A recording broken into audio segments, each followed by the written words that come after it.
One of the scariest things for me studying abroad was whether I was going to find anything I'd like to eat or if I was bound to starve.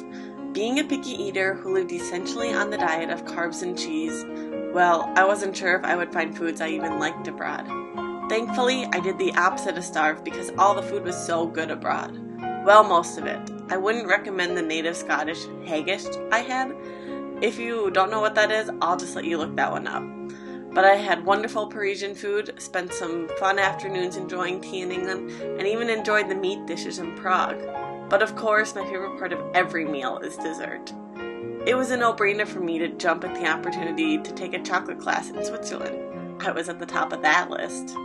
I remember walking into a quaint yet modern shop in the town of Interlaken, Switzerland, covered in perfectly white snowflakes. It was cold outside, but when I opened the door to the shop, I felt a warm rush around me combined with the most delicious smells of chocolate and sweetness. We were instructed to put on a white apron and a red baker's hat. Even if my chocolate didn't turn out, I definitely felt I looked the part of a chocolatier.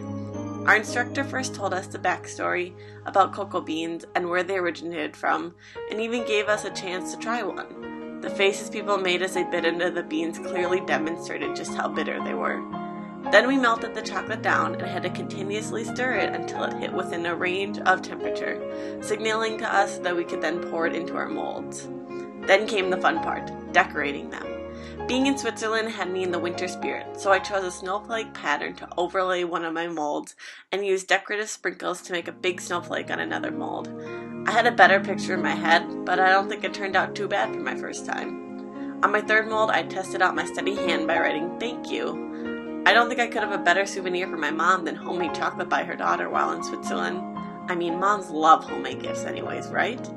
After we finished, a quick look around the room showed that people had consumed more chocolate than they had made and were wearing a decent amount of it too. For some, food can be one of the most daunting parts of going abroad, but embracing the cultural dishes and keeping an open mind for each dish allowed me to step outside my comfort zone and try new foods.